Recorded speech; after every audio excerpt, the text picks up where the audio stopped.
welcome to Disastrous History. Today we're going to talk about the Who concert disaster on December 3rd, 1979.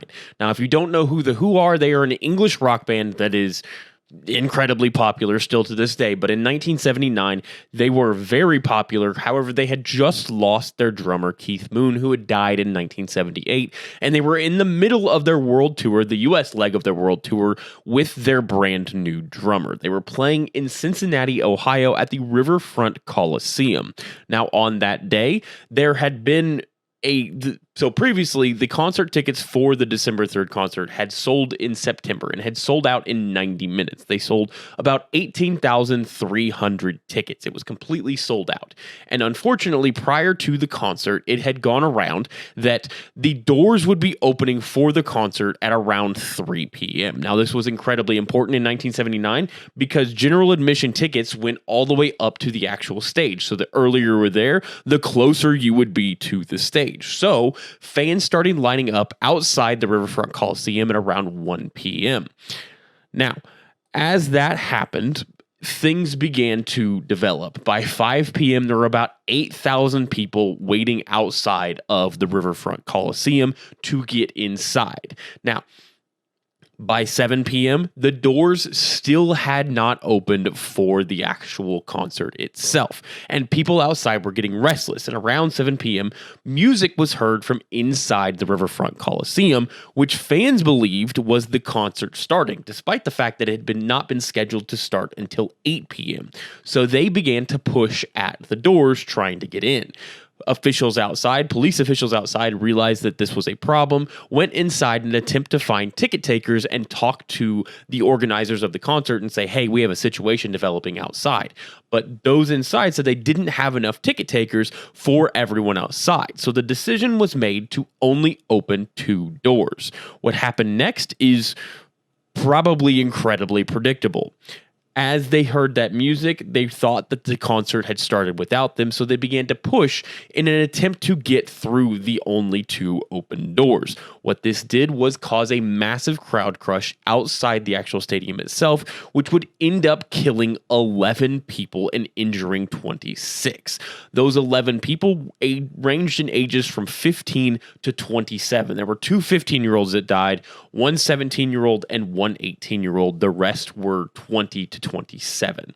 Now, one of the reasons this disaster was so bad is looking at the actual diagram of what actually happened. So you can see here, these are the shoes. So one of the things that happens commonly in crush disasters is people will literally be pulled out of their shoes. So a crush disaster, just before we get into the diagram here, a crush disaster is when there is there's more than 6 people in a 3-foot by 3-foot square. Essentially, humans become more or less a liquid. You have no control over your body. You have no control over where you're going. Essentially, you were just moving back and forth with whichever direction the crowd is moving.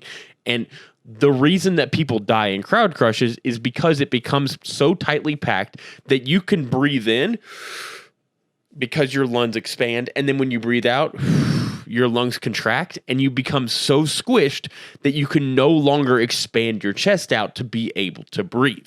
That's essentially what happened here. Now, if we look at the actual diagram here, if we zoom in, so right here in the middle, this right here is the Riverfront Coliseum. Now, this is modern day.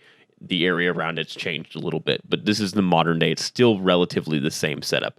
So if we zoom in here, the area that they were entering is this area right here. This is the main entrance of the Riverfront Coliseum. Now, if you look here, everyone was lined up in this area right here. All 8,000 people. Now, if we zoom in here and we go over here and we go 3D here, there were 8 doors here and there were 8 doors here.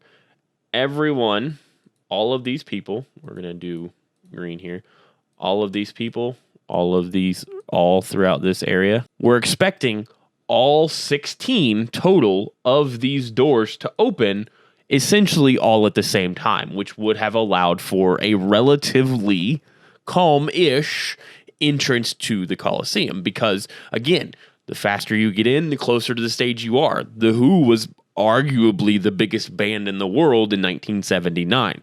So they expected all of these doors to open. Now, there's a little confusion as to what exactly happened first, but it is believed that the two doors down here, this one here and this one here, were opened, and everyone heard the music and began rushing towards these two doors.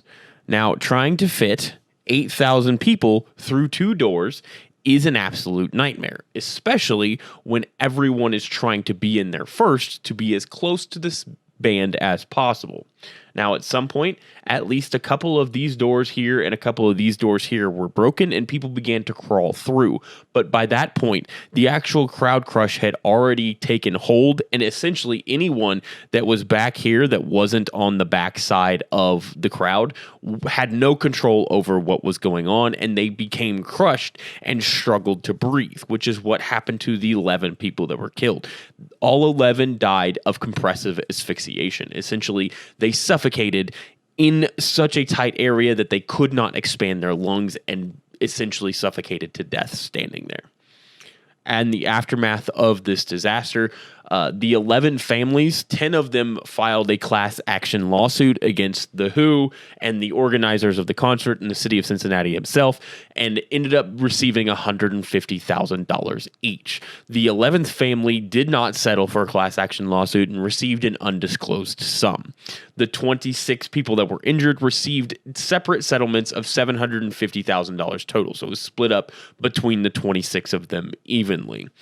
In the aftermath of the disaster as well, the city of Cincinnati completely banned general unassigned seating for the next 25 years to prevent anything like this from ever happening again.